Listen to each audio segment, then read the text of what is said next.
everyone, and welcome to Portimão. This is round 4 of the Ferrari Challenge for 2024. And we have a Coppa Shell and 488 race to come. This is where we are.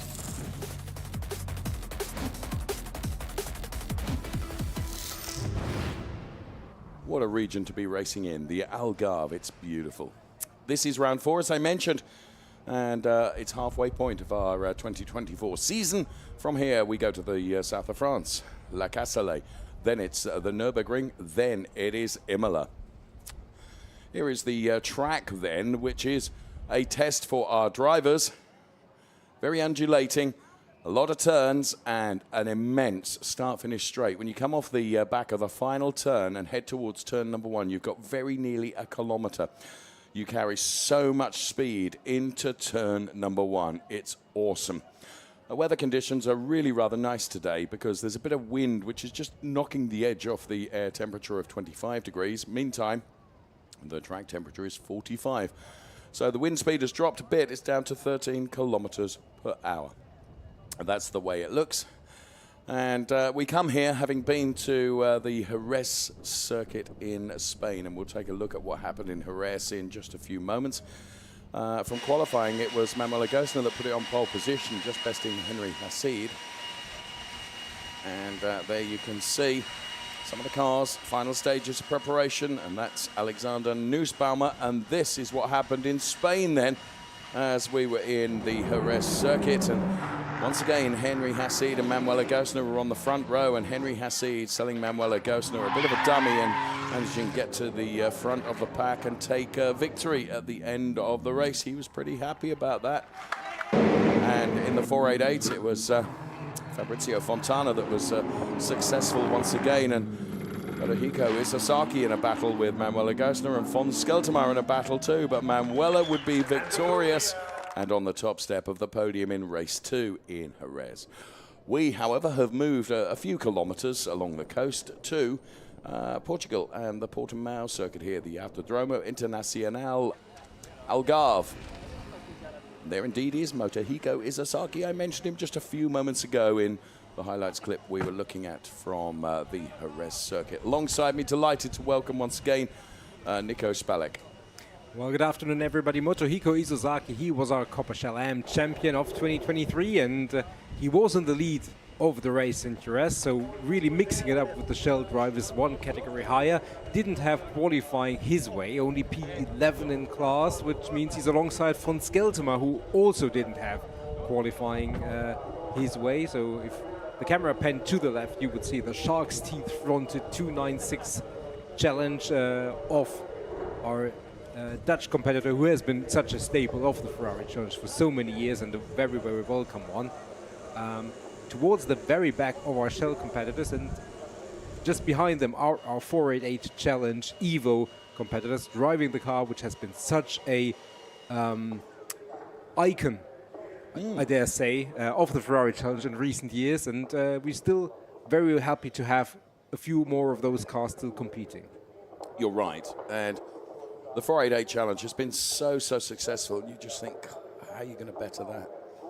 Well, you bring along the Ferrari 296, and to be fair, every driver that I have spoken to, bar none, Nico, all say that this 296 is just the most awesome racing car, the closest challenge car to a fully flung GT3 car that has ever been. So as we look at the 122 car of Andreas Rizzi, the CDP and DNC racing driver, Andreas Rizzi then.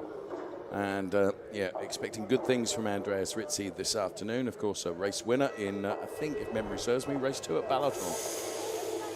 My memory fails, but I think it's correct. And Corinna Gosner, we could see there. Just one of the trio of Gosners that we have on the grid, because we have Manuela, of course, going from pole position. We have Corinna Gosner, and we also have Thomas Gosner. As we look right now at Tibor Valint, the Hungarian driver, of course, just a round or so ago, we were in Tibor's country, in the Balaton circuit. He drives for Ferrari Budapest, and Tibor Valint qualified on the second row of the grid, and alongside John Dillon, who qualified in P3. A good qualifying from John Dillon. So it was Manuel Agostina then who managed to put it on pole position, and it was a very entertaining qualifying session, let alone the race. And we've got some 17 cars when we include the 488 challenge cars that are racing at the back of this pack as well. So there you can see, there's Axel Sardigan, look at that. Speaking to drivers just ahead of the start of the race, Axel Sardigan is a Pirelli Am driver, because he was racing in this category last year, Nico, and is the champion from this category last year. He took the championship. And yes, good to see him down on the grid as we look at Alexander Nussbaumer, who is another driver always to be reckoned with, driving the 136 car for Go Motorsport Out Racing Team. Yeah, and it's just another testament to the camaraderie. You know, Axel Sardigan, who was part of that category, so he knows all the drivers very well. I mean, the drivers know each other across categories, but they obviously know each other the best in their own category, and yes. It's just great to see him. There is Corinne Agostner, 173 car. Oh, careful, documents. Yes, they nearly blew away, didn't they? 3 minutes away from the start of the race. New race duration for 2024. Basically, we like to give you even more value by increasing the race by 1 lap. So it's now 30 minutes plus 1 lap as we look at John Dillon, JD, who has qualified really, really well on P3. And there is the ever enthusiastic Motohiko Izasaki. I mean, if ever a driver wears his emotions loud and proud, Motohiko Izasaki is one of those, and so too is Axel Sardigan. So Henry Hassid then goes from P2 on the grid. He had great qualifying with Manuel Agostina, but Manuel just bested Henry Hassid. And Henry Hassid, of course, drives for quite a famous team in the world of Ferrari Challenge Racing, in the world of Ferrari, and that is the Kessel Racing Team. And earlier on this weekend, we met them. I think 20 years ago, almost, I met a guy who was very, very dedicated to cars, and he was always, you know, getting along with the stickers. And as you know probably, I started in a Dutch team only for 1 year, and then I got not obsessed, but I met that guy who was always crawling around his cars, putting stickers on it himself. It was Loris Kessel. You watch always in your mirrors. That's why you are so slow. So first lessons learned when I met Loris, he said, Fons, never look in your mirrors. And the funny part was, within 1 lap, I gained 2 seconds, not looking in my mirrors. So that's the famous story. That's why I went to Kessel Racing, and I'm still here. Being a team manager of Kessel Racing, for me, first of all, it's an honor, since we have a lot of history in the past with Ferrari since 2000. So we have won a lot of championships in the Blank Pen, in the Ferrari Challenge, of course, in GT Open, many other championships. Of course, supported by a great team of engineers, mechanics. They are, applause to them again. Hey guys, you're doing well still. And that's why, you know, I love it. It's a big family. Thumbs up to the guys. And of course, Fons, just one of the Kessel Racing drivers.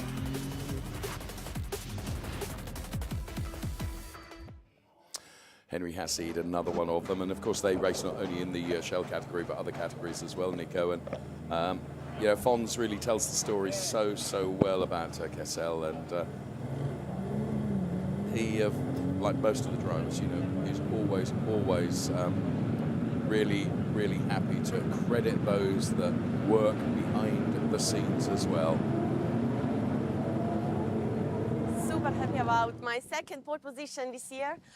My team in Eco Reparto Coseram did an amazing job in the last day, so we really built a great car for this qualifying, and also for the race. We feel very confident, and I can't wait to start in the first row. And there, Manuela proving what I said in terms of you always look after the team that look after you, and let's bring in the grid in full right now.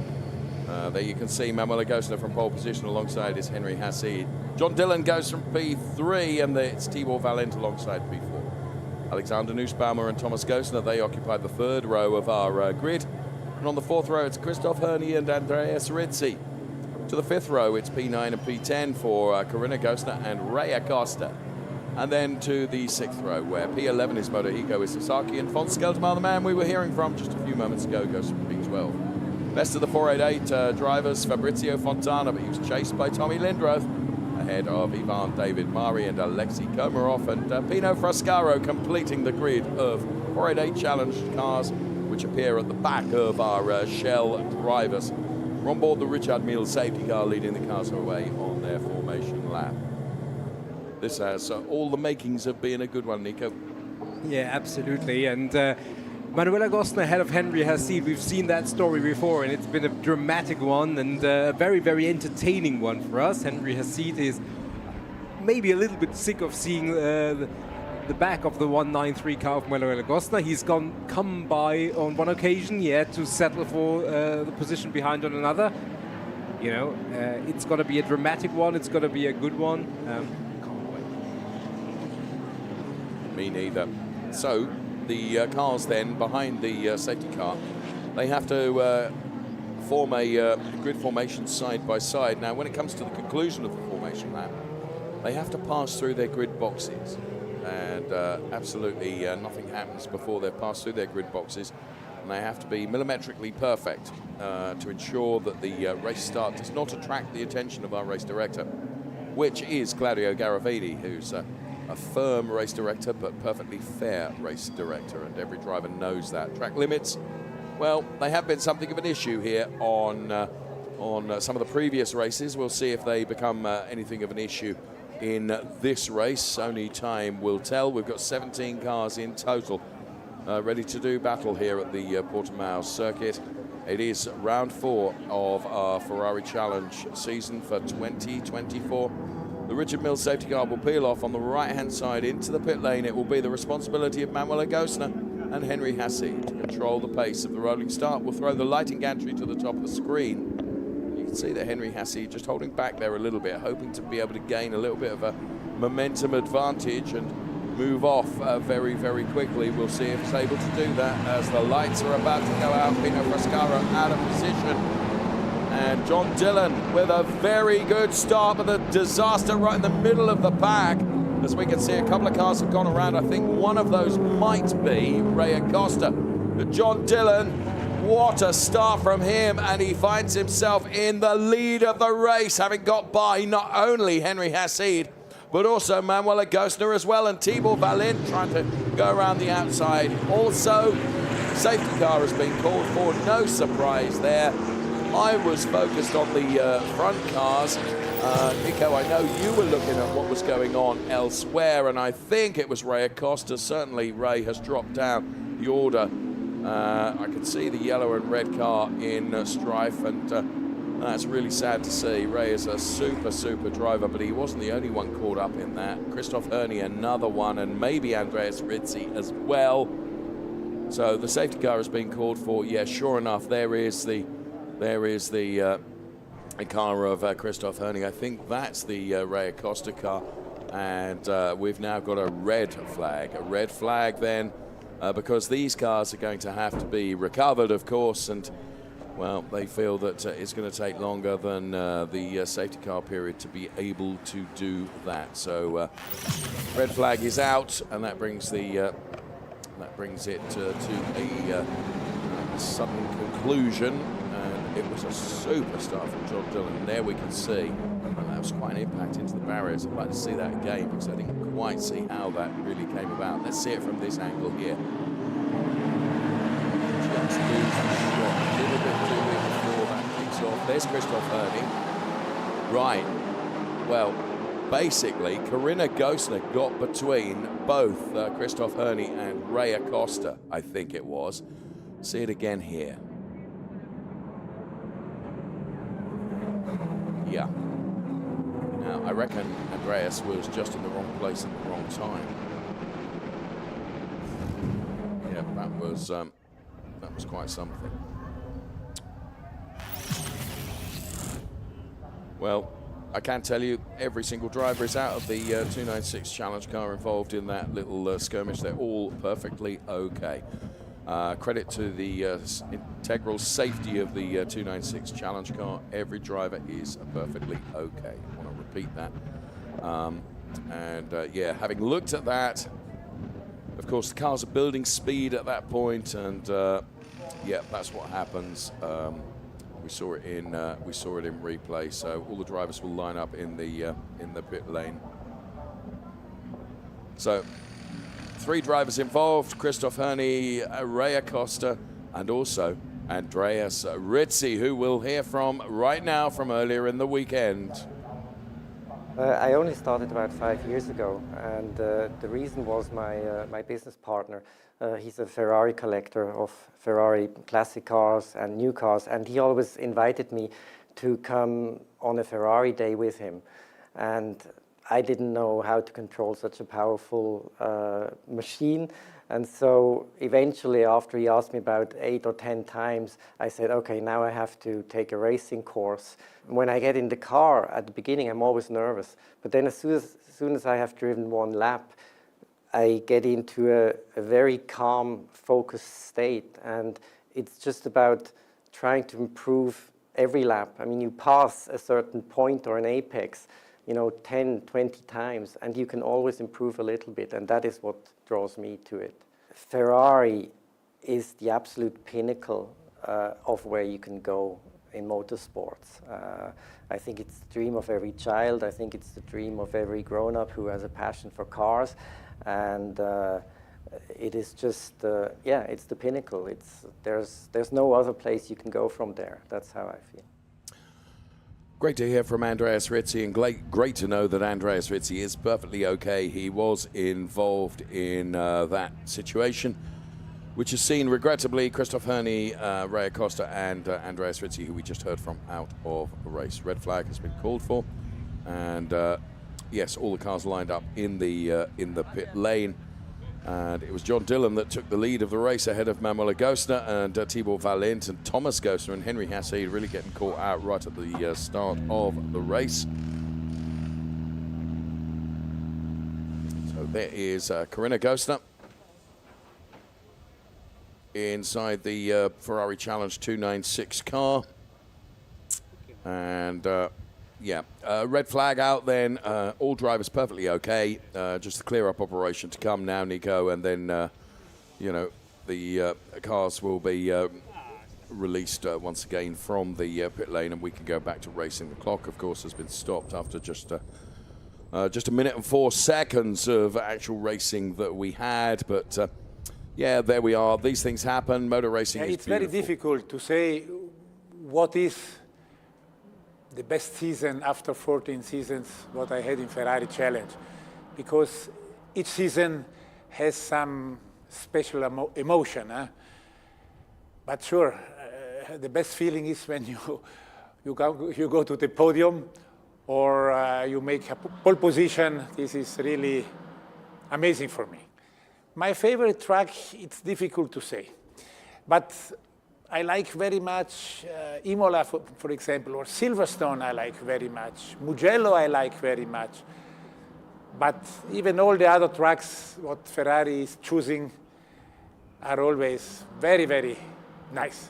296 Challenge, I think it's, for the Challenge, for sure, the best car whatever Ferrari has developed. It's so powerful. I like so much the strong power. And even when you enter in the turns, it's really, it seems a GT3. Great to hear from Thomas Gostner. And Thomas, just one of the trio of Gostner's racing in the Ferrari Challenge, because daughters Manuela and also Corinna also racing in the Ferrari Challenge. One of our 488 drivers we can see there is the driver of the 219 car. That's Ivan David Mari. He drives one of the 488s. I should tell you at this point that the cars with the yellow strip across the top of the windscreen are Coppa Shell drivers. Sandro, our safety car driver there. The drivers with the yellow strip across the top of the windscreen are Shell drivers. The drivers with the blue strip across the top of the windscreen are our 488 Challenge drivers. Two separate categories within the same race, and one of our 488 Challenge drivers is Tommy Lindroth, and his driver coach Fabien Volvend is to the very right of your picture. Ines Rule from the team is right in the middle of the picture. And the pit lane, of course, a very busy place as we have this red flag suspension right now.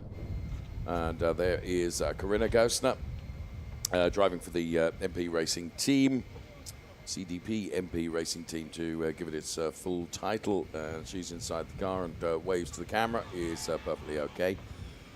So we have lost Christoph Herney, Andreas Rizzi and Ray Acosta, but just to repeat my earlier message, they are all perfectly okay. Clock was stopped as soon as it was decided to red flag, and that's where we are. Ineco Reporter Casa Ram is the team that support Manuela Gostner, and we can see Manuela in conversation with engineer right now. And this is von Skeltemar, who is running P8 and is deciding to get out of the car. Whether he has any intel and info that we don't have with regards to how long this stoppage is going to be, but he's decided to take time out of the car, Nico. Yeah, maybe he'll just decide to want to have a look, because obviously the crash happened towards the end of the start-finish straight, so across the fence he may have a look at that. And we don't have an indication of when the race will restart, and we can just see that the race duration apparently has been adjusted to 25 minutes plus 1 lap. I'm just hearing the information that when we do go back to the race starting, the safety car will lead the cars around. And yes, as you quite rightly say, race time is going to be 25 minutes plus 1 lap. There's the Motohiko Isozaki car, Nico. The Motohiko Isozaki, of course, he was Coppa Shell Am champion last year, elevated into Coppa Shell this year. Very, very successful driver is Motohiko, who races not only here in Europe, but also in Japan as well. And there is Fabrizio Fontana, driving for Formula Racing, coached by Stefano Guy. And Fabrizio Fontana has really hit the ground running when it comes to the Ferrari Challenge Racing. He came here with no racing experience, came here with a lot of rallying experience, but the two disciplines are very, very different. And Fabrizio has taken to the Ferrari Challenge like the proverbial duck to water, and very much enjoying his racing and enjoying the success that he's having as well, because Fabrizio Fontana has had 5 wins and a P2. That's not a bad score sheet, is it? No, that's as close to perfection as you can get. Really, really well, and lots of pole positions as fast as laps to boot. So really, really successful. The 2-9-1-9 car of Ivan David Mari, and there is the Corinna goes to the car. Let's have a look at that. Yes. Had a gaffer tape been applied to the front end of Corinna's car, and there is Motohiko Isozaki. So right at the start of the race then, John Dillon was really, really quick and was able to take advantage and get around both Henry Hassid and Manuela Gostner.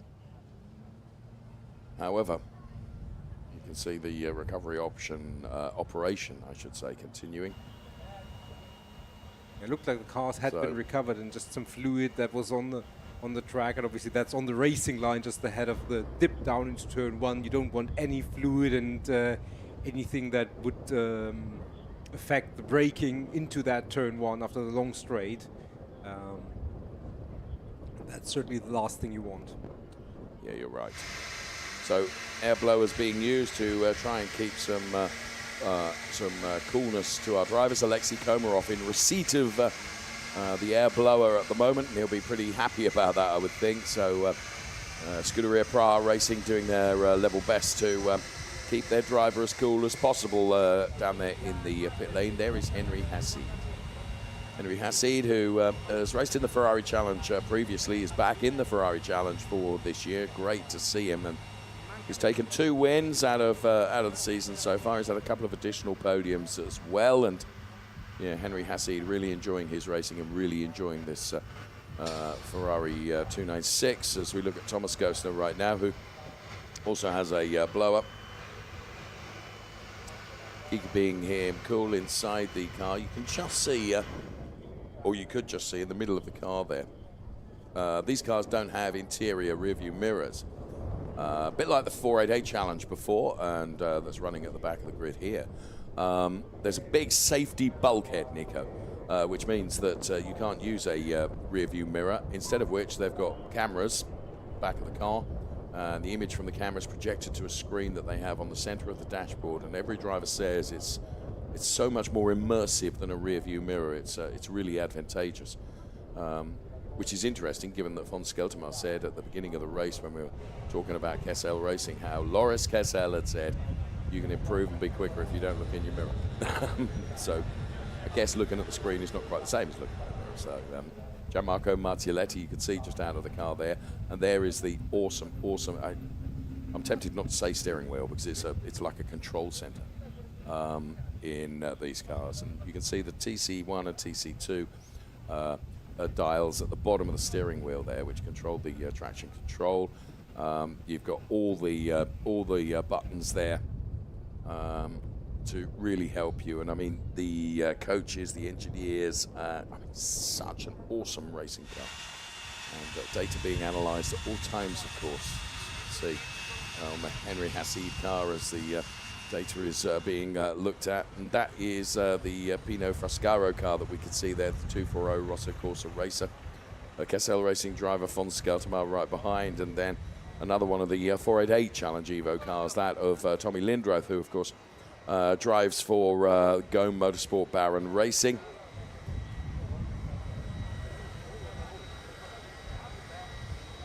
So the race duration for this race is going to be reduced to 25 minutes plus 1 lap. So cars being recovered and have been recovered and brought back to the pit lane. So just the final clear-up operation being undertaken, and then we will be able to go back to racing. And there is Corinna Gostner with hands device, crash helmet, glasses, shopping, various other bits and pieces as well.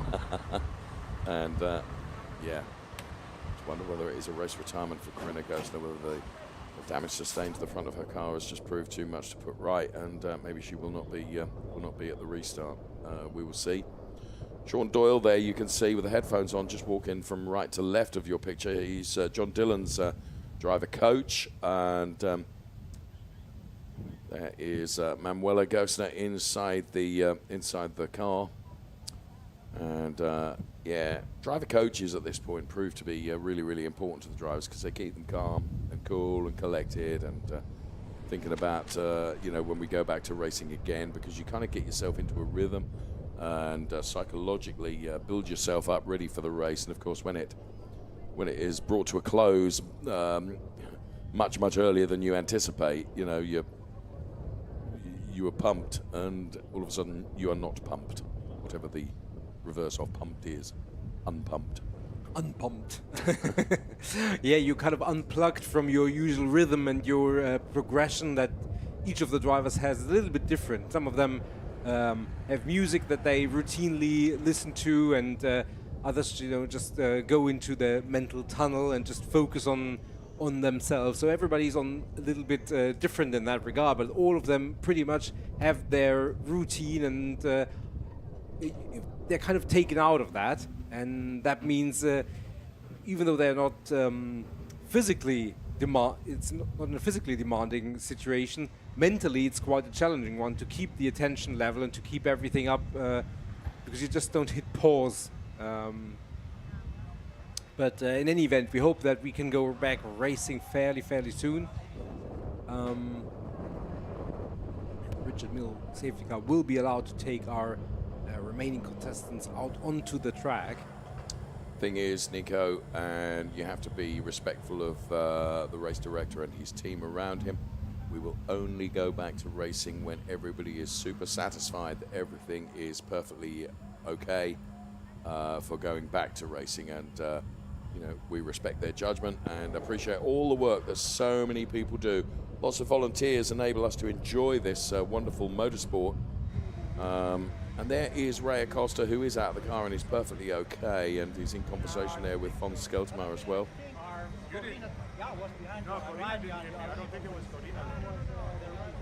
Just listening to the discussions going on there.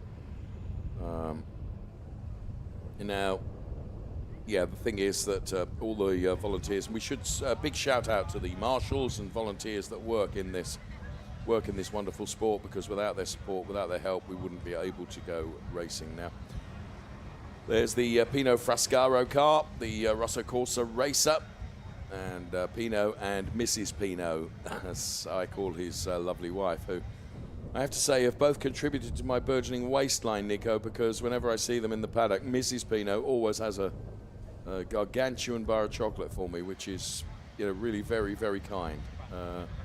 And the thing is that they're all like that in this paddock, aren't they, in the Ferrari Challenge, you know, just all super, super people. And right now, let's hear from Ludovica, who's down in the pit lane, talking to Philip Barron, I'm given to understand. Hi guys, here we are with Philip Barron. Philip, first of all, I want to ask you if you can tell us more about your race, the race before this, and then if you can give something for Tommy Lindroth for this race. Yeah, I had a pretty good start. I made up 2 positions immediately up to first corner. I have to say the others had a very good race pace. I managed to keep up with them in the first third of the race. Then I dropped a little bit in behind. With the safety car, I gave it another try, but there was nothing to do. I have to say that the level of drivers this year is pretty high in the Ferrari Challenge, which makes me proud to go on the podium. So I take the first place, I'm happy with it, and I re-attack tomorrow. For Tommy, we had a little unfortunate start incident now in the Coppa Shell, where we took cars out. So we will realign on our starting position and attack again, and I hope he will go on the podium and fight for the championship like I told him. Thank you so much. Thank you very much. Bye. And you can rely on Philip Barron to, once you've been told something, you remain told. He, whilst he is racing, he's also very much team boss of Barron Motorsport, and therefore adopts this headmaster-like persona. And yes, he will have told Tommy in no uncertain terms, you're going to fight for this championship. Come on. Yes, sir. When you've been told, you cannot be untold in the universe of Philip Barron. No, you're right. And Barron Motorsport Racing. I mean, just great characters, both Philip and for sure also Tommy. As you can see, there is Manuel Agostner right behind the safety car. The reason for that is it's effectively going to be, but behind the safety car, it's going to be a restart of the race, isn't it? I have to say, I feel a bit sorry for JD in that, because, you know, he'd got by 2 cars and he got the lead of the race, you know. But, you know, I said earlier, just before we heard from Thomas Gostner, and I was so rudely interrupted by Thomas Gostner because I didn't get my cue. But motor racing can be utterly beautiful. It can be really brutal as well sometimes, Nico. Yeah. I mean, John Dillon really had a good start, and whatever happened behind him really didn't affect them. So no, you will feel like, well, actually, I did that, and I did it cleanly, and I did it fairly. But, you know, the rules are the rules. If you don't pass a certain point on the track after a start and it's a red flag, that means it's basically back to square one or zero. Anyway, it goes back to the original order, unfortunately, with the subtraction of those cars which are not able to take part in the start process again. So yeah, but I think that's one of the reasons which means that we don't have a time set for the restart, because it obviously means all the cars which are out of position have to be repositioned effectively. So once the safety car gets underway, we're good to start. And that obviously some of the 488 cars had overtaken some Shell competitors, and that means that all has to be rearranged. And this rearrangement, as we speak, is being tended to. Yep. Yeah. So, but I think based on what we see, I think we're about maybe 4 or 5 minutes away at most from a restart, and that would mean, well, as the safety car makes way, unfortunately, for one of our stranded and... that was the stricken Ray Acosta car, I think, that was on the back of that truck, which was a great shame, but...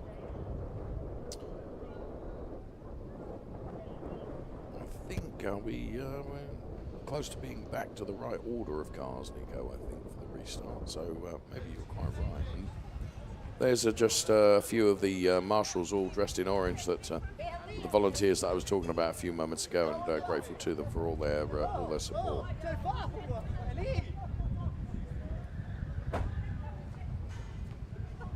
Calm. Is what I interpret that as? No. Dave, behave. Do you think that was directed at me? No. Or me? I didn't do anything.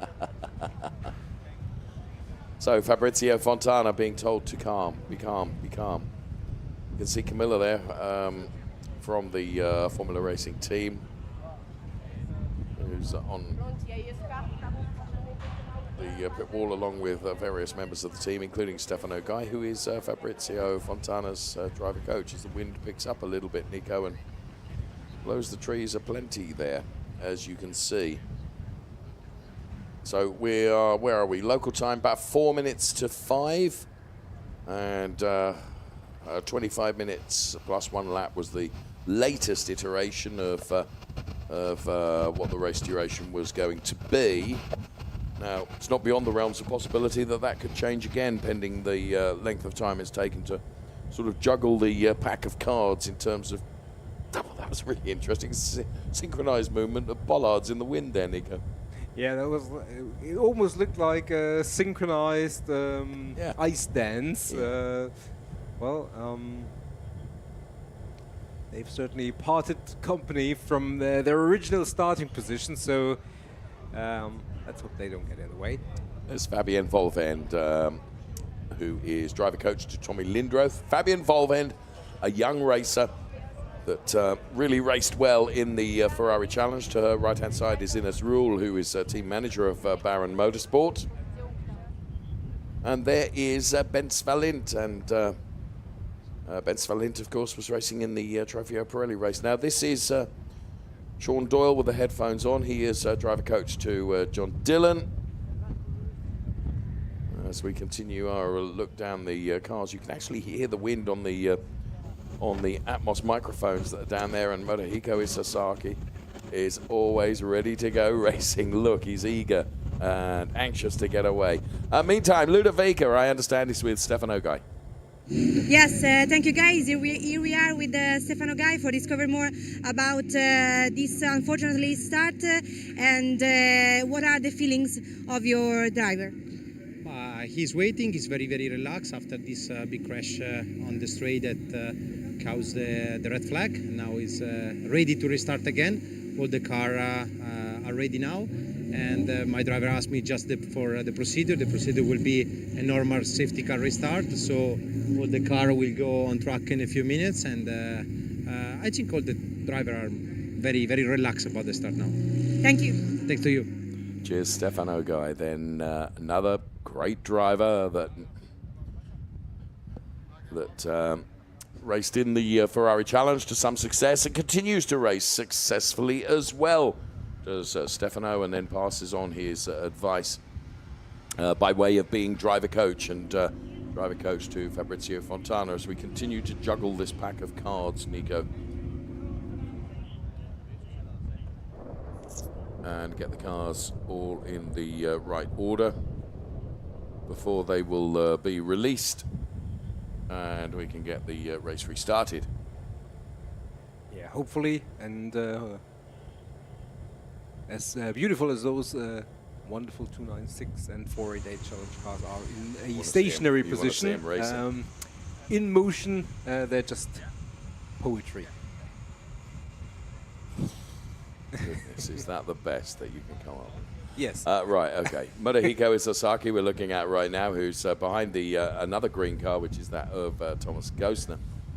And yeah, we've got something of a reduced grid then following that, following the accident right at the start. There's the 240 car of the Rosso Corsa racer Pino Frascaro.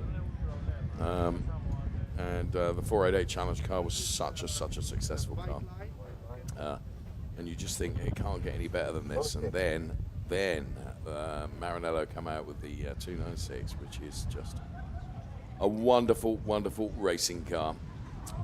Says he as if he's driven it, which of course no one would let me near. Well, I understand that. Yeah, they let you near. I accept. Maybe not hand you the key necessarily. Yeah. But no, I mean, the safety car starts at 5:11, which is exactly, if I continue that sentence for 5 more seconds, 10 minutes from effectively, come on, now. So we're about 10 minutes before the safety car will roll away, and that means at least the drivers now have an indication of when it's going to go. And 10 minutes is kind of like the usual grid preparation time. Now, obviously, they're not on the grid, they're in the pit lane, but for the drivers, it's effectively try and get into their usual pre-race routine.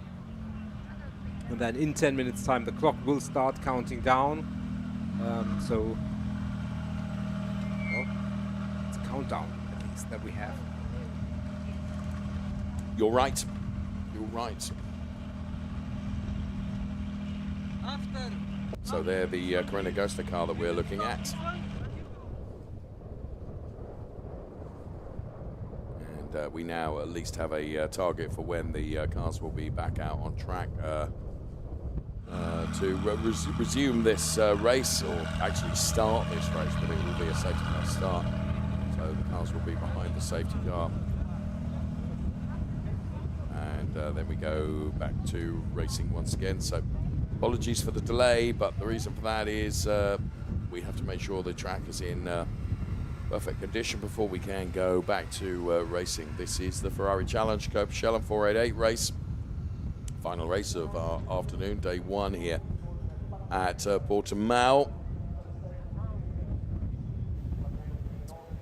Nice little bit of camera art through one of the rims here.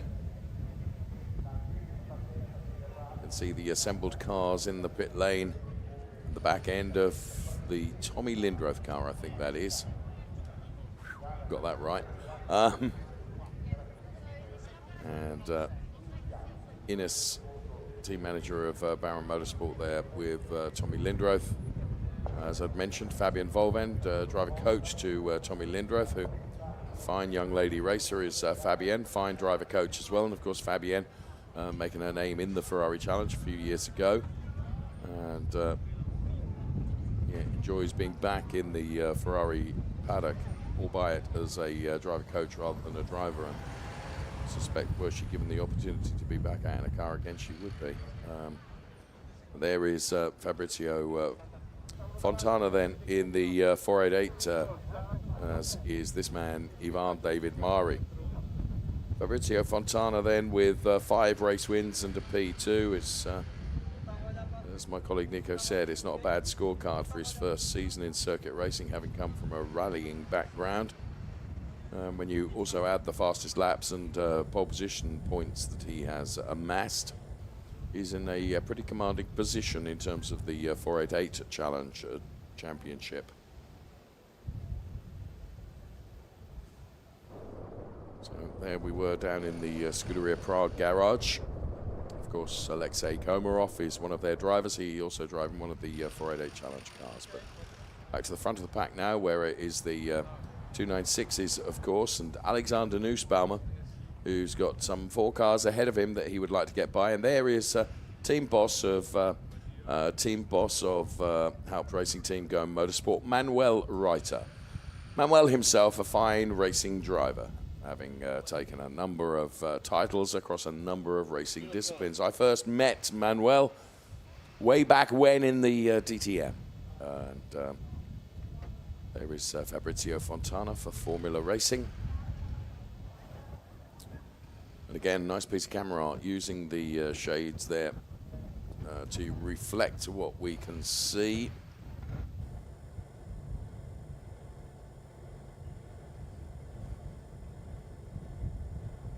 And we're about to get the 5-minute board shown, I think, Nico, because the lady is standing there with it. And when it is, as Michele Mambelli would say, raised or lifted, we know that we've got just 5 minutes away. It's to give the drivers the warning so that they can begin to prepare themselves, of course, for what will be a safety car start. Still as excited as ever is Motohiko Isozaki. And There is Fabian Volvend. To the left-hand side of your picture there, driver coach, as I was saying to Tommy Lindroth. Manuela Gosner will be leading the cars away now. Manuela Gosner earned that pole position during qualifying earlier on today, did a fine job, and it was a real tussle in qualifying between herself and Henry Hassid, and you were quite right to mention that the tussles have been thick and fast between Henry and Manuela as the board is lifted. Risen. With 5 minutes. And we were talking about driver coaches, and Fabian Volvend we were just talking about in only the nicest terms, and she is with Ludovica right now, two lovely ladies together. Thank you, guys. Here we are with Fabian. Fabian, a few minutes ago I talked with Philip that told me that he gave something advice to Tommy, but with you I want to be more technical and discover more about the strategy and how you build with him this weekend and this first race after unfortunately start. Yeah, no, he's doing a really good job. He was super safe at the start. The crash just happened in front of him, so he did a really good job avoiding all the mess. And now I just try to get him back into a focus as he's starting P2 in his class, and I think he can really challenge for the win. Thank you so much. Thank you. Great to hear from Fabienne, and well done.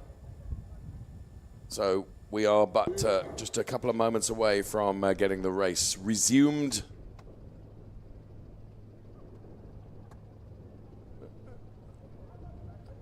So let's take a look at a replay of the original start of this race. And from an onboard perspective, we can see exactly what happened. Let's take a look here. So this in replay then.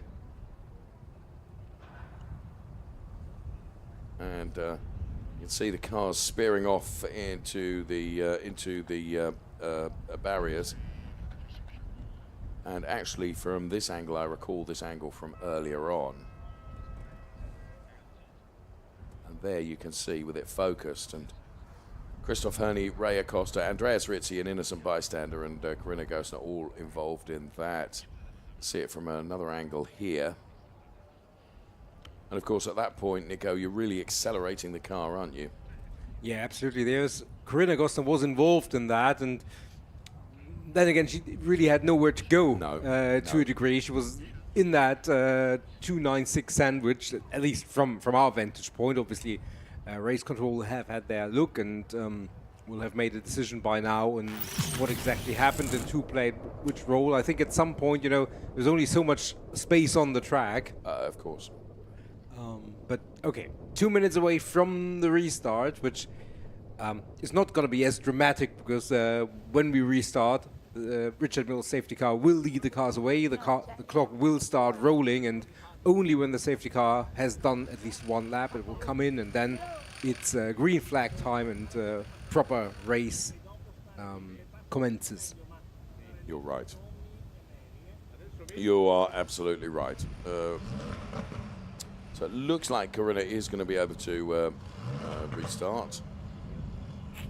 And it's von Skeltermar with the shark's teeth that you mentioned earlier on. Of course, the theme of Fons and the shark's teeth has been one that's carried throughout his racing career, and he's transferred not only from the front of the car but also to crash helmet, luggage, livery, all sorts of paraphernalia that you can now find with the famed von Skeltermar shark's teeth on. So yeah, there we are. On board, we can see the back end of the 132 car of Tibor Valent and the front end of Fabian Volvend talking to Tommy Lindroth with just a minute now before we are going to get this race underway. You want to say something? No? Yeah. Okay. Right. Well, thanks, and glad you stayed with us throughout this intermission, and you will be rewarded, I'm sure, with a lot of great Ferrari racing action after, a little bit of a more quiet albeit sometimes maybe hilarious moments with cones doing what they wanted. They were perfect symmetry, weren't they? They absolutely. moved down there. Right. On board the Richard Mills safety car then, about to lead. Manuel Agostino out. And we will be behind the safety car when the safety car peels off and get the race going once again. Will be. What happens here is you go back to the original start lineup, which is, if anyone was disadvantaged over this, I'm sorry to say, it's got to be John Dillon, hasn't it? You know, he'd managed to find his way past both Manuel Agostino and Henry Hassid, not without some challenges, it has to be said, but he did it. And the cars are all released right now. And Bruno Agostino waiting to join the back of the pack ahead of the 488 cars, which he is absolutely allowed to do. Nico has been going through the regulations from top to bottom, as you can imagine, such an oracle of information that he is. Yes. The clock has started to count down, and all the cars which we have remaining, 14 of them, have now started on this lap, which is effectively part of the race, even though no overtaking, because we are behind the safety car and we get the information that the safety car, not very surprisingly, will come in this lap, and that means about 2 minutes or so we will be going back as proper. And now it's kind of like the usual pre-race routine of all the cars and all the drivers to get the tires and the brakes up to temperature. Yes, Alexander Nussbaumer doing exactly that as you were talking about it. You could sense him accelerating and then braking really hard and weaving from side to side. Fair enough, and very, very good to see that from on board. Now we go on board with the Richard Mills safety car, looking back towards the Manuel Agostino car. The only difference to a normal start procedure, obviously, is that we won't have the cars lining up side by side, but It should be a single file restart. But other than that, it is just going to be another race start that we can look forward to. Indeed so. So drivers having to get themselves back into the zone, and they're going to be refocusing on what they need to do. Manuel Agostino, Henry Hassid, John Dillon, and then Tibor Valent. So when the safety car peels off, it will be Manuel Agostino's responsibility to control the pace of the restart. It'll be up to Henry Hassid to really try and suss when he thinks Manuela is going to give it large on the loud pedal, and try and anticipate that so that he can stick with her. And JD right behind the same, and Tibor Valent and Alexander Nussbaumer and every other driver that you care to mention is in this race. And probably by the time we get to the conclusion of the lap, we're going to have maybe 21.5 minutes of racing plus a lap, maybe a bit less. Yeah, and you can see there are quite a lot of large gaps in the group of the cars, and now Manuela has given it a footfall and she is accelerating, and Henry Hassid with a little bit of a gap didn't quite anticipate that as well as he might have liked. There you can see a big gap after the first I agree. 7 cars. So across the line they come then, and the race is back. And we are racing in Ferrari Challenge Coppa Shell and 488. Manuel Agostino leading from Henry Hassid and John Dillon and Tibor Valent and Alexander Nussbaumer. The 488 race, Fabrizio Fontana from Tommy Lindroth and Ivan David Mari. So it'll take them about a lap to bring the tyres up to real operating temperature.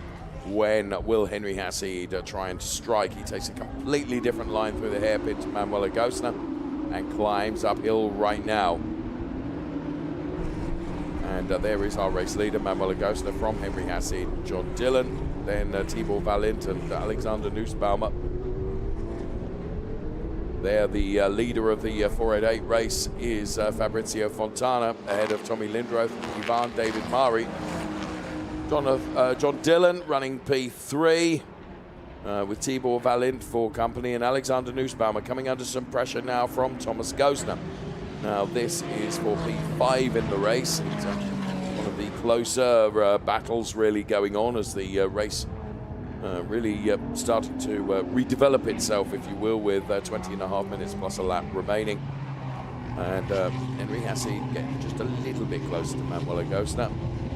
Now again, the teams may have set the cars up with different strategies. Some may be running lower tyre pressures right at the start of the race, anticipating, of course, the full 30 minutes plus 1 lap and not the red flag. And hoping that the tyres will come good towards the end of the race by the increase in pressure because of the increase in temperature.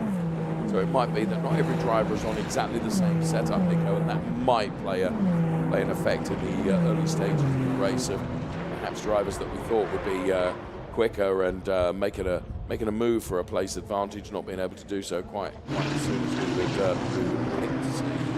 Yeah, obviously that's a very, very good point. And the other point obviously is that the aerodynamic setup of the cars may be different. It's always a compromise between the quick parts of the track and downforce through the turns and the more twisty elements. And so those are the differences certainly between the cars and the drivers and the teams in terms of setting up the car for this race.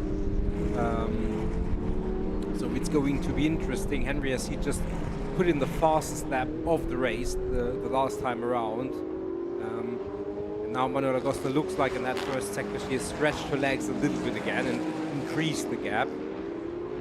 Yeah, I would agree with that. Other thing for us to consider is that in the 19 minutes plus a lap remaining is we've seen in the previous 2 races this afternoon from Portimão is track limits, Nico. We'll just keep an eye on that. Yeah, for sure. If you haven't witnessed the Ferrari challenge in recently, as we can see, Henry Hassie has come very, very close to Manuela Agostna, and she now has to really, really be on her mettle on the home straight and try and get a gap, because otherwise she might be vulnerable come the end of the straight. To finish the thought, 3 track limit infringements, you're okay. The 4th one will bring a penalty. Well, Henry Hassie tracking Manuel Agostna. Will he dive to the inside? No, not quite close enough to be able to do so. He'll try and get the switch back now. He's not close enough, I don't think, but undoubtedly Henry Hassie wants to make his presence felt. And Manuel Agostna generally is able to absorb the pressure. And of course, he's also thinking about the long haul championship as well. And whilst of course she wants the honour of winning the race, she's not going to bin it in defence if she can bank really, really good points. As Henry Hassie tries to get to the inside of Manuel Agostna, wasn't able to do so. Of course, the more these two fight, the more it allows John Dillon and Thibaut Valent to join the party as well. So it is Agostna from Hassie, from Dillon, from Valent at the moment, the top 4 here.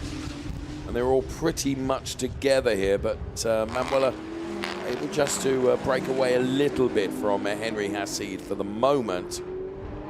But you think it's only just a moment before Henry Hassie then under braking can get much closer, and I think that's probably got a lot to do with the way that they've set the cars up, but each individual driving style.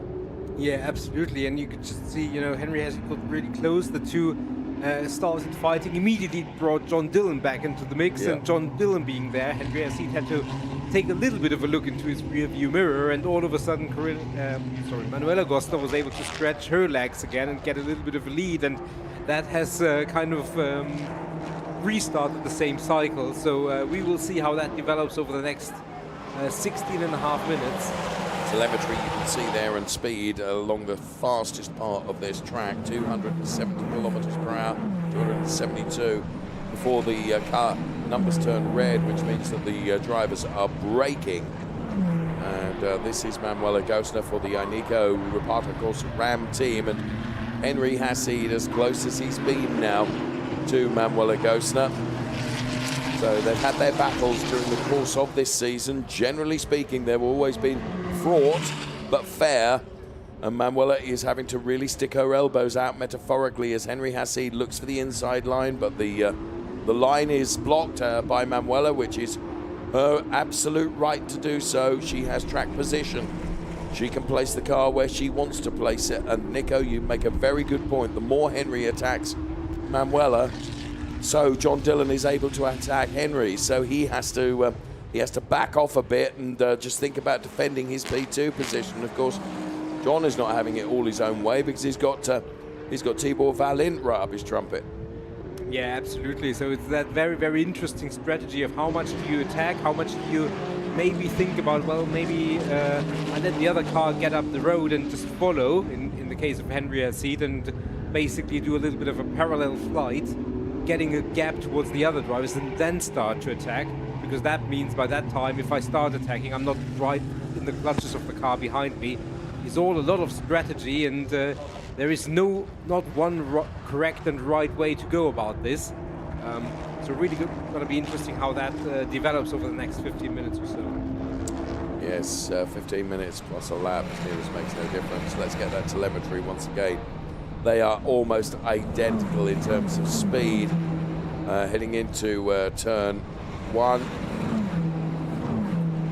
There you can see the Henry Hassid and John Dillon car. They're P2 and P3 with Tibor Valint running in P4. Manuel Agostner leading the race. We have seen Manuel able to defend very steadfastly in the past. As Tibor Valint goes to the outside of John Dillon. John soaks it up but runs very, very wide. That may allow an opportunity for Tibor Valint. No, it didn't. Tibor Valint, who's had he's got a track limit, one track limit bar against his name on our timing screen, we can see. So the gap between Manuela and Henry Hassid was 6.5 tenths. And this is the part of the track where Henry is able to get much, much closer to Manuel Agostner. This downhill section, or approaching the downhill section. And through the final sequence of turns, that's where the setup differences between the teams and drivers may play just a little bit to the advantage of Hassid. But Manuela has track position. Yeah. Henry's got to find a way by. Absolutely, sorry. And obviously, you know, there is an opportunity to try and make an overtake during that part, but when you have more grip during the turns, that means Manuela should have more top speed on the straight, and that's typically where you try to set up the overtake and get by on the straight. And Henry Hassid is really, really trying and pushing, but Manuela defending, staying on the inside, and if Henry Hassid can go through the inside, but no, Manuela blocks it off for the time being. So another overtaking opportunity potentially thwarted here. You kind of get the impression that Henry Hassid on balance could be a little bit quicker, but you know, being quicker is one thing, going past, as we've seen so many times before, is quite another. Absolutely. Tibor Valint again around the outside of John Dillon, but he didn't make that line work last time around, and he didn't make it work again this time around. But what it is doing is, of course, just proving to John Dillon that Tibor is there, ready to have a go. Fastest lap comes from Henry Hassid, a 1:45.412. Agostner leading from Hassid, from Dillon, from Valint. And those four have broken away from the rest of the pack. In terms of the 488 drivers, well, Alexei Komarov and Ivan David Mari have lost out to Pino Frascaro, who's running P3. Tommy Lindroth is P2. And leading the 488 challenge is Fabrizio Fontana. So again, Henry Hassid getting closer to Manuel Agostner. So too, John Dillon getting closer to Henry Hassid. Yeah, definitely, it's very, very interesting. We can see that Tibor Valint as well as Manuel Agostner are on 3 track limit warnings, and that means for Tibor Valint, who has just backed off, as we could see, he really, really has to be careful for the rest of the race, because the penalty would be really, really difficult to overcome for the remaining 11 minutes.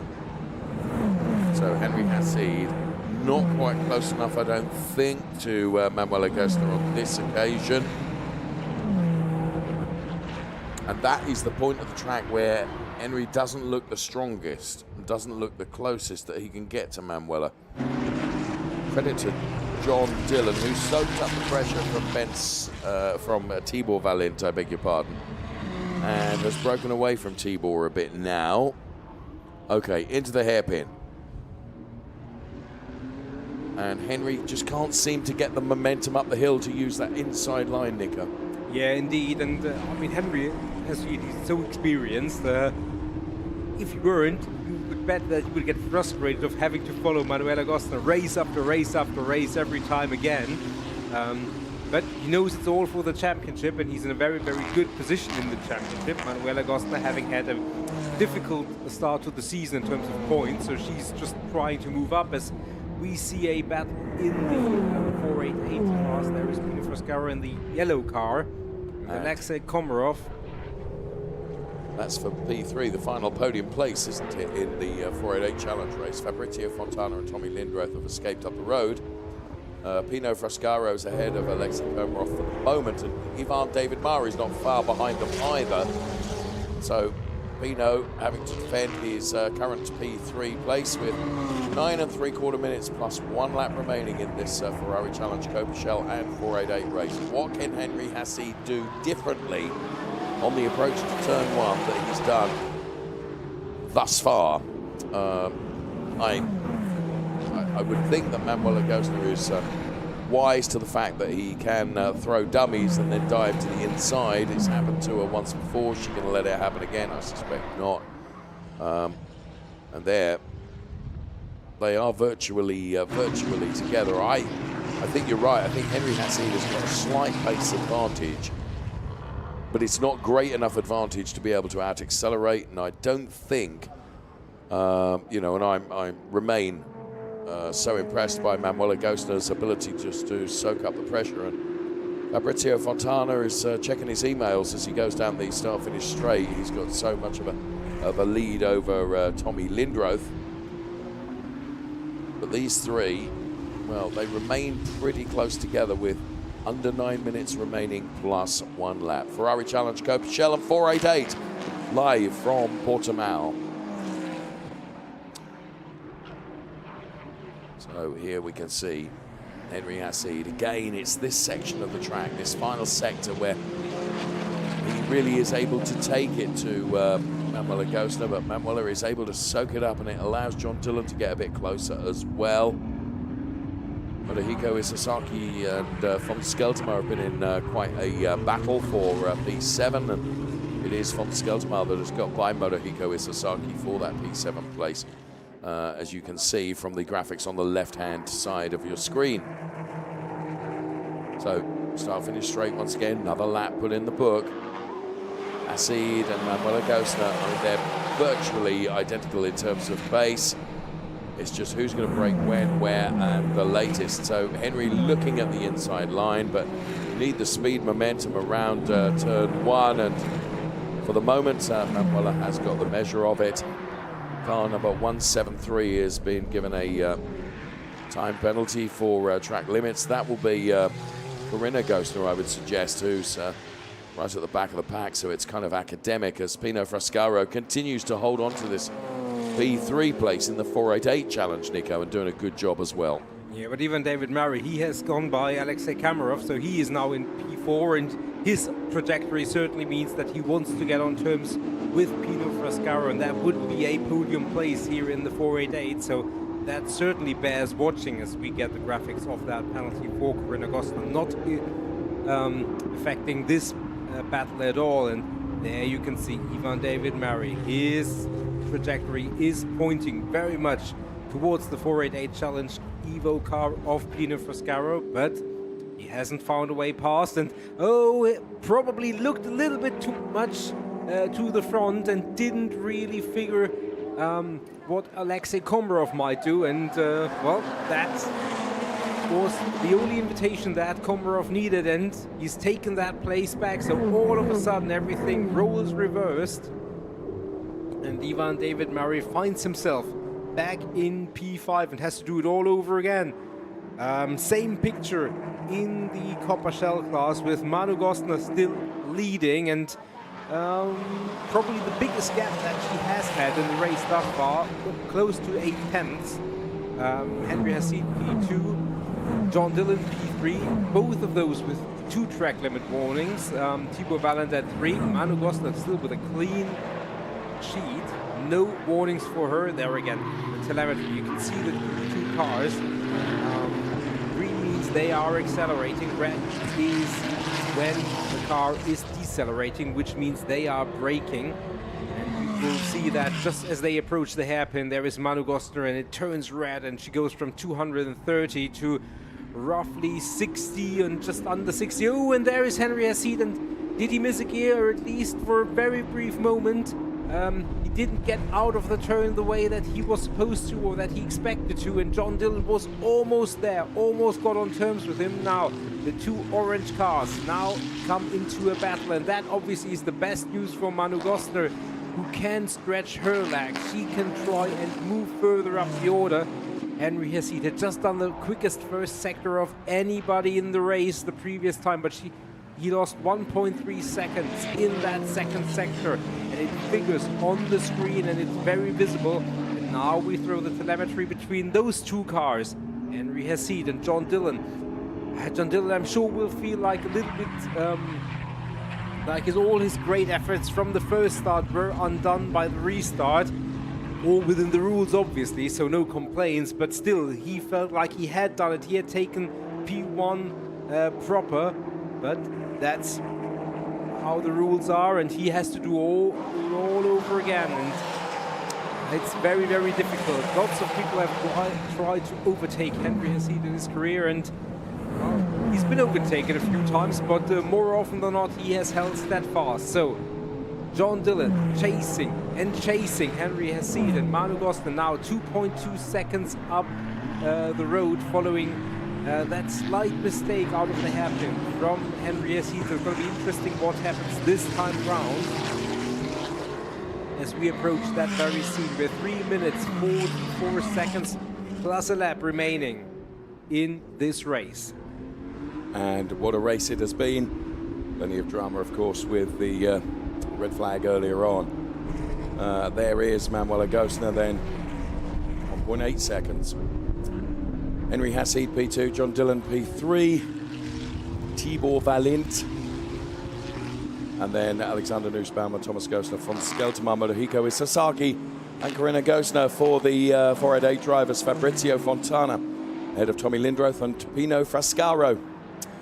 That's the way it looks for the 488s. You can see the graphics on the left-hand side of your screen, and my goodness me, Pino Frascaro is coming under such intense pressure from two drivers, Yvonne Mari David and Alexei Komarov, who are both trying to find a way past the 488 Challenge Evo of Pino Frascaro. And Pino then holding his own for the moment, and the battle behind them, Nico, is extraordinary. Yeah, and it's almost exactly the same as we had before. Ivan David Murray had gone past Alexei Komarov, and in almost the same spot of the track, those roles were reversed, and I'm sure that him exceeding the track limits as he did may draw the attention of race control. Oh no! And the two, Alexei Komarov tried to pull out of it. You could see how he got onto the brakes and he tried to pull out of it, but couldn't avoid the collision. And you could see that the Coppa shell droppers were just coming on to this battle. So that means over the next 2 minutes or so, there may even be lapping of cars which will figure into the lead of the race with Manu Gostner and Henry Hassid. And there exactly proof of right. that. Oh, and now obviously Pino Frascaro, you have to feel for him. He was in P3, was on for a podium, and that incident, not at all intentional, but it really, really unsettled him and dropped him way, way down the order and out of that battle. Meantime, while all that's going on, Manuela Gostner has navigated her way past the 488 drivers and continues up the road from Henry Hassid, P1, 2 and 3. What have we got? A minute and a half plus a lap. And the incident involving cars 221 and 240 at turn 1 is under investigation. You'll see that on your screen in just a moment, I'm sure. Super magic. Manuela Gostner, Henry Hassid, John Dillon then. And there is Manuela Gostner in the 193 car for the Nico Ricciardo Corsa Ram team. Henry Hassid just breaking away a little bit now from John Dillon as he found the hurry up, but the hurry up is all going to come really rather too late, isn't it? As we can see in replay then. And as Pino went to turn into the turn, there was a car in the way, truthfully. Yeah, and we saw Ivan David Murray run a little bit wide on that turn, as we see that seen once again, and it was just centimeters. Otherwise, Pino Frascaro would have gone through cleanly, and their reaction in the pit, and yeah, that's exactly not what you want. Yeah. To finish the thought, Ivan David Murray has been given a 5-second time penalty because of track limits. And there again, the instance where the leading cars in Coppa Shell had moved past the 488 Challenge Evo competitors, and as the clock approaches quadruple zeros, Henry Hesseed is putting the pressure on, so it's the remainder of this lap plus one more.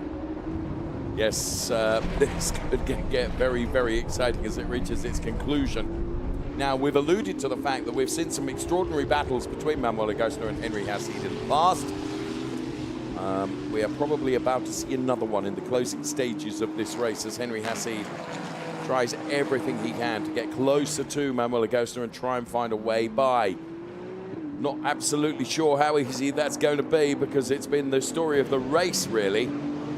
So Manuel Agostner, who has soaked up the pressure from Henry Hesseed, but Henry has had to work really, really hard over the last couple of laps to get within shouting distance of Manuel Agostner once again, which he has done now.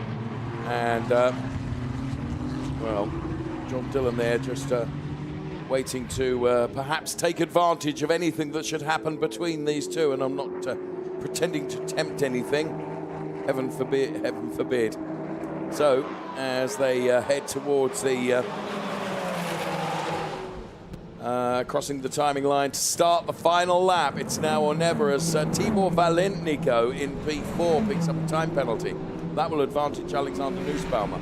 Yeah, he was just, the last time around, he was more than 5 seconds behind Valent. Now he's reduced the deficit to 4.8 seconds. So effectively, those two are not fighting for a podium position, but it's for P4. And it's just a few tenths between them.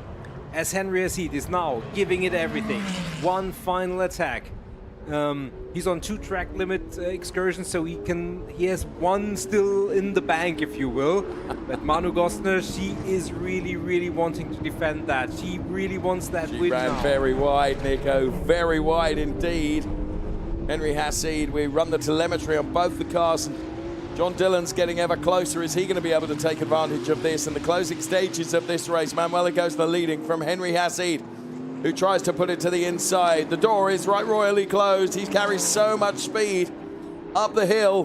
Where can he try and pin a move on Manuel Agostner? I think the opportunities, potentially the best ones have gone, but it ain't all over until the checkered flag falls, of course, and well, not going to be on, not going to get onto the Tommy Lindroth car surely before the checkered flag, are we? As around the final turn comes Manuel Agostner and Henry Hesseed. There, I think it is the Tommy Lindroth car. And surely Manuela has done enough as she heads towards the checkered flag and takes the win from Henry Hesseed and John Dillon, ahead of Tibor Valent on the track, but he picks up a time penalty which sends Alexander Nussbaumer up the order. We will see, has he? Oh yes, and it has, by just under 2 tenths. It was really, really close among the two following the time penalty. Not close, really not close. This man, Fabrizio Fontana, as he is heading through the final few turns, and he's still in the second sector of the lap, because obviously the speed difference between the 296 and the 488 is significant. But there is no questioning, Fabrizio Fontana is heading towards victory, because effectively with all the other cars having taken the checkered flag, he remains the only 488 who is on the same lap as Manuel Agostner. So it is a solo run, a lap of honor almost for our dominant driver in the 488, and that is Fabrizio Fontana for Formula Racing. Shout out obviously also to the team as he takes and rounds the final turn. He will head towards the checkered flag, and for the 488 Challenge race, it is Fabrizio Fontana, as you alluded. Quite right, that allusion. He takes the win, and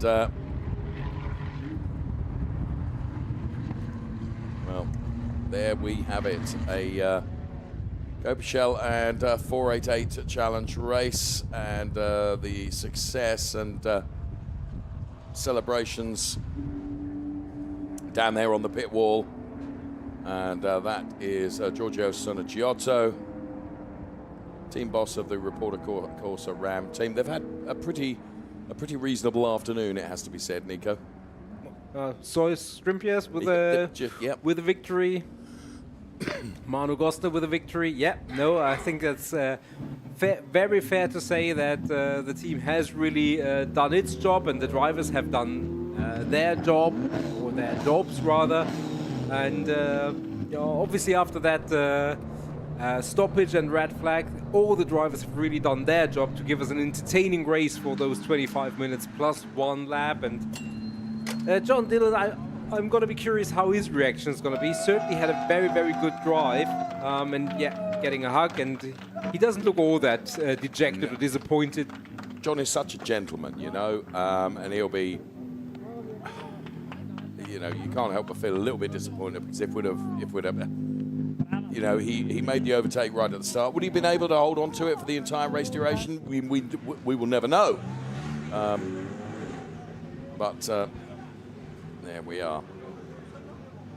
Let's take a look at the confirmed classification. Manuel Agostner, race winner ahead of Henry Hassid and John Dillon. They are the top three. Then it was Alexander Nussbaumer and Tibor Valint. Thomas Gostner, Fons Skeltermar and Motohiko Izasaki.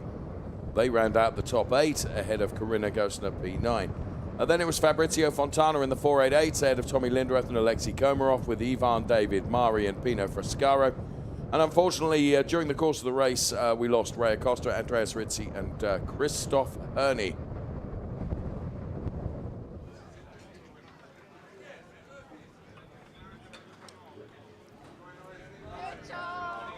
Fabienne goes to congratulate Tommy Lindroth, as does Philip Barron.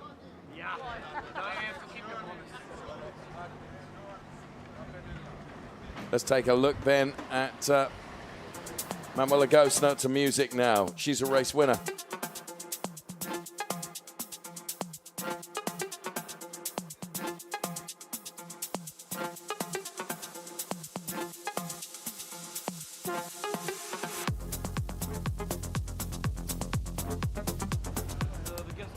So there the cars lined up in the Parfumé area there. Of course, we'll be heading up to the podium in due course. But meantime, let's hear from our race winner, Manuela Gostner, with Ludovica.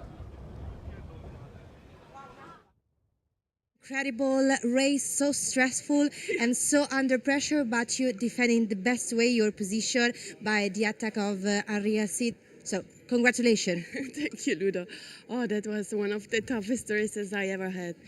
Henry had a little better pace than I had, that was obviously, but I tried to do my best in keeping my position. And I know that Henry is a very tough a very tough competitor, so I was very under pressure from the first lap of the last. But I am super happy to be in first position, and yes. Manu, if you want, you can say very quickly something to Italian fan. Ciao ragazzi, che gara pazzesca. Grazie del vostro supporto, vi mando un bacio gigantesco. Ciao. Ciao. That was, thank you for all your support. I'm really grateful to you. Well done to Manu Gostner. Then, as she says, Henry is a very hard and determined competitor. Of that we know. And she did well to soak up that pressure, to be fair. And never looked in doubt, if I'm honest with you. I mean, there were a couple of moments where Henry was just couldn't. He needed another sort of percent somewhere, didn't he? And it just wasn't there, Nico. You know. And Henry will try every which way but loose. But what he's not going to do is gamble with the points that he can bank for P2, and that's what he did. Let's hear right now from our 488 challenge winner. Fabrizio, congratulations. A few seconds ago, we say what we can say. Another result for you, but today was very tough. Yes, it's very hard. I work in the weekend with Stefan and the team, and they are fantastic. The track, when you are feeling, I think you are on the roller coaster. Amazing. Yeah. Fabrizio, if you want, you can say something to your Italian fan. Volevo ringraziare tutti, è fantastico vincere qui a Portimão per essere la prima volta dove c'è un saliscendi che sembra di essere sulle montagne russe, è fantastico, fantastico, grazie a tutti, veramente al team, a Stefano Gai e a tutti quelli che mi supportano sempre. Grazie. Grazie. Well, right at the start of the race, as we look at the highlights, there was coming together between Ray Acosta, Corinna Gosner and Christoph Herney, and that sent cars careering into the barriers, and inevitably that meant that the safety car would be out initially, but that soon turned into a red flag. It was a brilliant overtake from John Dillon to get into the lead of the race, but it was all as naught because when the race restarted, it was back to original race start order, albeit behind the safety car. So Manuela Gosner led them away across the line, and despite really close attention from Henry Hassid for pretty much the entire race duration, Manuela Gosner was able to soak up the pressure and hold on to that lead. And John Dillon also trying to put the pressure on Henry Hassid as well. And Motohiko Isasaki and von Skeltermaier were having a good battle for a bit further down the order. And inevitably, Motohiko Isasaki did lose out to the pressure of von Skeltermaier and lost a place. But it was great racing between the two of them. And von Skeltermaier continuing to hold on to that P7 place from Motohiko Isasaki. Now, this was an unfortunate incident involving Pino Frascaro, who collected by Alexei Komarov, as Manuela Gosner was victorious in the Ferrari Challenge Coppa Shell, and adding yet another victory to his reign in 488s was Fabrizio Fontana. But it was Manuela Gosner who was victorious in the Coppa Shell race. And the race statistics, as you can see. You can see the Coppa Shell driver, Henry Hassid, was fastest lap, a 1:45.237. And we're going to be heading up to the podium next.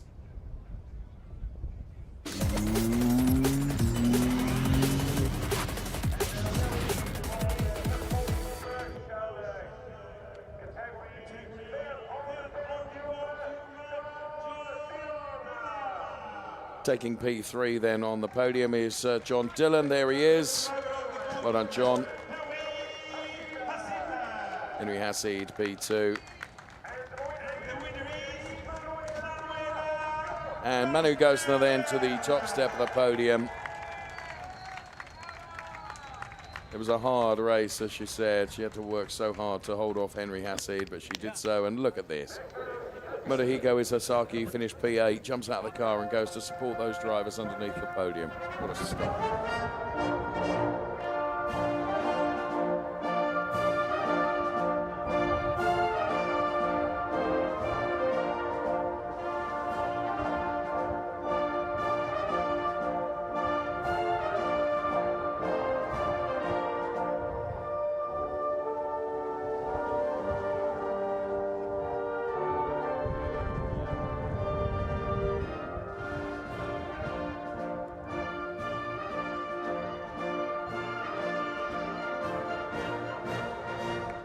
Applauso per I vincitori.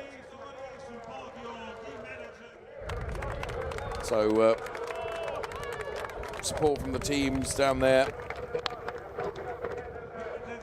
And here comes Le Mans 24-hour race winner Miguel Molina on trophy presentation duties, making the P3 trophy presentation to John Dillon. Here comes the P2 trophy to Henry Hassid. Manuela Gosner then will be in receipt of the race winners trophy. Ferrari factory driver Miguel Molina. And of course, Coppa team trophy will be awarded to the Ineco Rapata Corsa Ram team. Giorgio Sonagiotto will be receiving that one from Miguel Molina. And please all together on the top step of the podium for the obligatory photographs.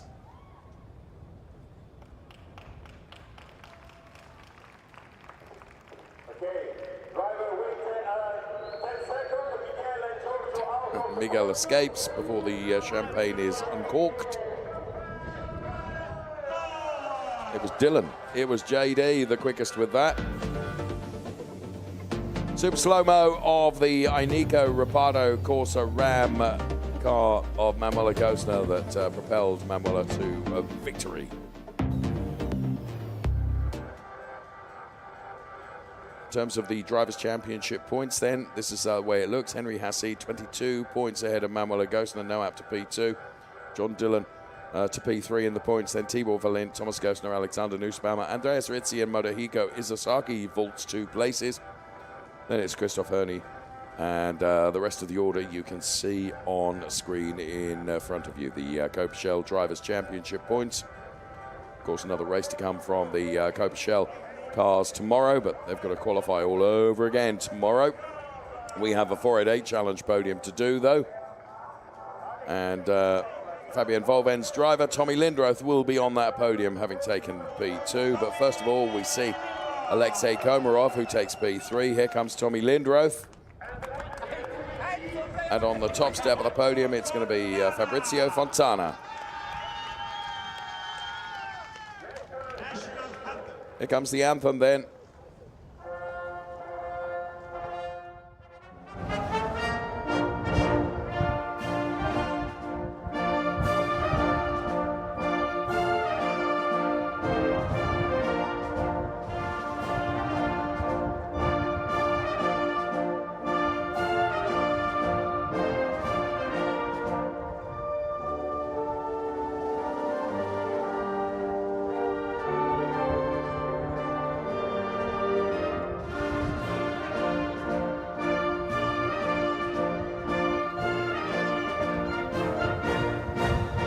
Il nostro applauso sul podio.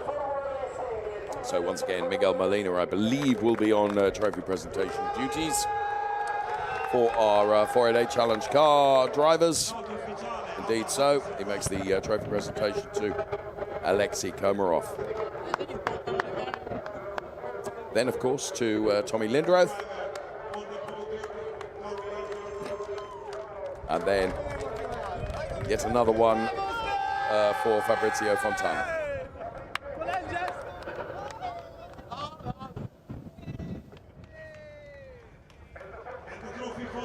And, sorry, Nico, I was going to say Formula Racing receive a trophy as well, the Coppa teams, and there is Lucio Vigani to make the Pirelli presentation.